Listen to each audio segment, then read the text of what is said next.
जय हिंद, जय महाराष्ट्र. विद्यार्थी मित्रांनो, SSC सरकारी CISF या यूट्यूब चॅनलवर मी सुरत तुमच्या सर्वांचे मनापासून स्वागत करतो. तर SSC JD 2025चे जे पेपर चालू आहे मित्रांनो, तर 17 फेब्रुवारी 2025चे फर्स्ट शिफ्टचे क्वेश्चन आपल्यापर्यंत आलेले आहे मित्रांनो. सर्व क्वेश्चन या व्हिडिओमध्ये तुम्हाला भेटणार आहे. GK GS कोणत्या टॉपिकमधून विचारलं जात आहे हे तुमचं या क्वेश्चन थ्रू कळणार आहे मित्रांनो. तुम्हाला टॉपिक कोणकोणते करणं आहे, येणाऱ्यांचे जे पेपर राहणार आहेत मित्रांनो येणाऱ्या 17 तारखेच्या नंतर, तर त्यांना सर्व काही टॉपिक कळून जाणार आहे. यामधून कशा प्रकारे क्वेश्चन विचारताय मित्रांनो हे पण त्यांना कळणार आहे. तर बघून घ्या 17 तारखेचे फर्स्ट शिफ्टचे क्वेश्चन कोणकोणते होते आणि हिंदीचे पण क्वेश्चन यामध्ये आलेले आहे. तुम्हाला जर काही माहिती असेल अजून क्वेश्चन तर तुम्ही पण कमेंटमध्ये कळवा मित्रांनो. आणि व्हिडिओ आवडला तर लाईक करा. मराठी माणसाचं चॅनल मित्रांनो, चॅनलला सबस्क्राईब करायला विसरू नका. तर चला बघूया मित्रांनो 17 तारखेच्या पहिल्या शिफ्टचे क्वेश्चन्स. तर बघा विद्यार्थी मित्रांनो, 17 तारखेला पहिल्या शिफ्टमध्ये GK GSचे क्वेश्चन आलेले आहे. तर पहिली शिफ्ट मी तुम्हाला सांगण्याचा प्रयत्न करतोय मित्रांनो. असेच जर का डेली क्वेश्चन लागत असेल मित्रांनो तर तुम्ही कमेंट बॉक्समध्ये कळवा. तर बघा पहिला क्वेश्चन हा आलेला होता, ऋग्वेदमध्ये कोणत्या नदीचा उल्लेख नाही आहे मित्रांनो. तर सर्व नद्या मी तुम्हाला सांगून देतो, जेणेकरून पुढच्या शिफ्टमध्ये जर का हा क्वेश्चन आला तर तुम्हाला त्याचे आन्सर माहिती पाहिजेत मित्रांनो. किंवा दुसऱ्या दिवशी हा क्वेश्चन आला तर नर्मदा नदीचा उल्लेख नाही आहे, कृष्णाचा नाही आहे, महानदीचा उल्लेख त्या ऋग्वेदमध्ये केलेला नाही मित्रांनो. तापी आणि पेरियर या 5 नद्यांचा उल्लेख तिथे नाही आहे. आता यापैकी ऑप्शन कोणतं होतं तर मित्रांनी सांगितल्याप्रमाणे कृष्णा नदी होतं मित्रांनो तिथे. तर कृष्णा नदीचा उल्लेख हा ऋग्वेदमध्ये दिलेला नाही आहे मित्रांनो. दुसरा क्वेश्चन जर का तुम्ही इथं बघसाल तर राष्ट्रीय ग्रामीण आजीविका मिशनची सुरुवात कधी करण्यात आली होती मित्रांनो. हा क्वेश्चन विचारलेला होता. त्याचं राईट क्वेश्चनचा आन्सर जर म्हणसाल तर 1 एप्रिल 2013ला याची सुरुवात करण्यात आलेली होती मित्रांनो. त्यानंतर विचारला गेलेला क्वेश्चन पुढचा होता, तर सोनल मानसिंहला पद्मविभूषण कधी देण्यात आलं मित्रांनो. आता तुम्ही पण कमेंटमध्ये हे पण कळवा मित्रांनो की मी ही सिरीज आपली ही जी सिरीज राहणार आहे मित्रांनो ते क्वेश्चन सर्व मराठीमध्ये आणू का हिंदीमध्ये आणू हे पण कमेंट बॉक्समध्ये कळवा मित्रांनो. डेली आपले अपडेट्स येत राहील मित्रांनो जे क्वेश्चन येईल ते.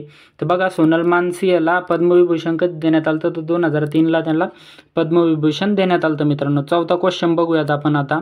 तर चौथा क्वेश्चन जर का तुम्ही इथं बघितला तर प्रदीप कुलकर्णी कोणत्या खेळाशी संबंधित आहे मित्रांनो. तर खेळाशी संबंधित पण येतं आहे मित्रांनो. तुम्हाला सर्व खेळाडूचे नावं वगैरे पण माहिती असणं गरजेचं आहे मित्रांनो. तर शतरंज खेळाशी संबंधित आहे प्रदीप कुलकर्णी. त्यानंतर पाचवा क्वेश्चन जर म्हणसाल तर सार्वजनिक सत्यधर्म पुस्तक कोणी लिहिले मित्रांनो. हा क्वेश्चन आलेला होता. ज्योतिराव गोविंदराव फुले यांनी हे पुस्तक लिहिलेलं आहे मित्रांनो. त्यानंतर 6वा क्वेश्चन जर बघसान तर लंडन ठुमकदा चे संगीतकार कोण होते हा क्वेश्चन आलेला होता. तर नेहा कक्कड जी संगीतकार आहे ते या लंडन ठुमकदाची संगीतकार होती मित्रांनो. त्यानंतर 7वा क्वेश्चन जर का तुम्ही इथं बघितला विद्यार्थी मित्रांनो तर 7वा क्वेश्चन हा आजचा आलेला होता. संविधानाच्या कोणत्या अनुच्छेदानुसार राज्याची अनुसूचित जनजातीला शैक्षणिक आणि आर्थिक गोष्टीमध्ये वाढ होणे याशी तो अनुच्छेद संबंधित आहे मित्रांनो. तर तो अनुच्छेद होता 46वा त्याच्याशी संबंधित होता मित्रांनो. 8वा क्वेश्चन जर बघसान तर एशियाई खेळ 2023मध्ये भारताचा ध्वजवाहक कोण होता हे विचारलेलं होतं मित्रांनो. मनप्रीत सिंह मित्रांनो आणि लवलीना बोरगोहन हे 2 भारताकडून ध्वजवाहक होते मित्रांनो. त्यानंतर पुढचा क्वेश्चन जर बघसान 8वा तर दक्षिण भारतीय राज्यामध्ये सर्वात कमी साक्षरता कोणत्या राज्याची होती. जनगणनाविषयी क्वेश्चन आलेला आहे. त्याचं उत्तर असणार आहे आंध्र प्रदेशची कमी साक्षरता होती मित्रांनो. त्यानंतर 10वा क्वेश्चन जर काही तर तुम्ही बघितला तर 10वा क्वेश्चन आलेला होता ऑक्टोबर 2024पर्यंत दिल्लीची मुख्यमंत्री कोण होती मित्रांनो. हा क्वेश्चन रिपीट झालेला आहे. तर आतिशी मर्लेना होती. त्यानंतर 11वा क्वेश्चन जर बघितला GK GS मधला तर कोणत्या पंचवर्षीय योजनामध्ये गरिबी हटावचा नारा देण्यात आलता. तर 5व्या पंचवर्षीय योजनामध्ये जी की 4च वर्षे चालली होती तर गरिबी हटावचा नारा देण्यात आलता. त्यानंतर 12वा क्वेश्चन हा होता मॅग्नेशियम हायड्रॉक्साईडला कोणत्या नावाने ओळखले जाते मित्रांनो. मॅग्नेशियम दुसरं नाव विचारलेलं होतं तर मिल्क ऑफ मॅग्नेशिया या नावाने सुद्धा याला ओळखलं जातं मित्रांनो. त्यानंतर 13वा क्वेश्चन जर का तुम्ही इथं बघितला तर 13वा क्वेश्चन मित्रांनी सांगितल्याप्रमाणे लवणमध्ये असलेले पाणीच्या अणूची निश्चित संख्याला काय म्हणता मित्रांनो. तर क्रिस्टल जल असे म्हटले जाते त्याला. त्यानंतर 14वा क्वेश्चन विचारलेला होता मित्रांनो भारताचे 25वे मुख्य चुनाव आयुक्त कोण होते. तर राजीव कुमार हे 25वे चुनाव आयुक्त आहे मित्रांनो आपले. त्यानंतर 15वा क्वेश्चन हा विचारण्यात आला होता की बोहाग बिहू त्योहार केव्हा साजरा केला जातो मित्रांनो. म्हणजे कोणत्या याच्यामध्ये साजरा केला जातो. तर जेव्हा फसलची कटाई होते मित्रांनो, म्हणजे फसलला जेव्हा काटलं जातं तर तेव्हा असममध्ये हा त्योहार साजरा केला जातो मित्रांनो. त्यानंतर 16 क्वेश्चन जर बघसान मित्रांनो तर बघा, ज्यांचे पेपर झालेले त्यांनी पण कमेंट बॉक्समध्ये कळवा की हे क्वेश्चन होते का नव्हते.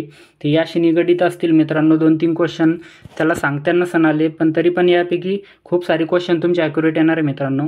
तर 74वा संविधान संशोधनानुसार नगरपालिका निवडणुकाचा आयोजन कोणाद्वारे केलं गेलं तर मित्रांनो, तर राज्य निवडणूक आयोगाद्वारे याचं आयोजन करण्यात आलं होतं. त्यानंतर सत्रिया मठ कुठे स्थापित केला गेला, हा क्वेश्चन आलेला होता. आसाम राज्याच्या माजुली द्वीपामध्ये हा सत्रिया मठ स्थापन करण्यात आलेला आहे. त्यानंतर 18वा क्वेश्चन जर म्हणसान मित्रांनो, 1974 ते 78च्या कालावधीमध्ये कोणती पंचवर्षीय योजना होती मित्रांनो, तर ही 5वी पंचवर्षीय योजना आहे मित्रांनो. इथे लिहिण्यामध्ये थोडीशी चूक झालेली आहे. त्यानंतर 18 क्वेश्चन माझ्यापर्यंत आलेले आहे मित्रांनो. 18 क्वेश्चन माझ्यापर्यंत आलेले आहे. अजून कोणाला क्वेश्चन यामध्ये माहिती असेल तर प्लीज कमेंट बॉक्समध्ये कळवा. त्यानंतर हिंदीमध्ये बघसान तर उल्हासचा विलोम विचारलेला होता मित्रांनो, ज्याचे की विषाद किंवा उदासी असू शकतं. आणि 2 नंबरचा जो कभी बुडा न हो हे विचारलेलं होतं हिंदीमध्ये, ज्याचं की अजर उत्तर असणार आहे मित्रांनो. 3 मध्ये जो किसी दुसरे पर आश्रित हो, परावलंबी उत्तर आहे मित्र त्याचं. त्यानंतर कपटी आणि कपटीचं विरुद्धार्थी विचारलेलं होतं, जे की इमानदारी किंवा मग ऑप्शननुसार निष्कपटी असू शकतं. आणि गद्यांश आलेला होता मित्रांनो. अजून तुम्हाला मॅथमध्ये वगैरे आपले रिव्ह्यू वगैरे टाकलेलेच मित्रांनो चॅनलवरती, तुम्ही जाऊन तिथे बघू शकता. आपले टोटल सेंटरवरले रिव्ह्यू वगैरे आलेले आहेत. आणि इथून पुढे आपले सर्व काही शिफ्टचे ॲनालिसिस या चॅनलवरती भेटणार आहे तुम्हाला. चॅनलला सबस्क्राईब करून ठेवा. अजून काही क्वेश्चन असेल तर आपल्या कमेंट बॉक्समध्ये कळवा मित्रांनो. तुमचे काही अदर क्वेश्चन असेल तर ते पण कमेंट बॉक्समध्ये टाका, जेणेकरून मी तुम्हाला त्याचे उत्तर देण्याचा प्रयत्न करेन मित्रांनो. आणि चॅनलवरती नवीन असाल तर मराठी माणसाला सपोर्ट करा मित्रांनो. आणि चॅनलवरती नवीन असाल तर प्लीज चॅनलला सबस्क्राईब करा. तर बघा मित्रांनो, हे सर्व क्वेश्चन होते. या व्यतिरिक्त अजून काही असेल तर कमेंट बॉक्समध्ये कळवा. चला भेटूया नेक्स्ट व्हिडिओमध्ये. तोपर्यंत जय हिंद, जय महाराष्ट्र.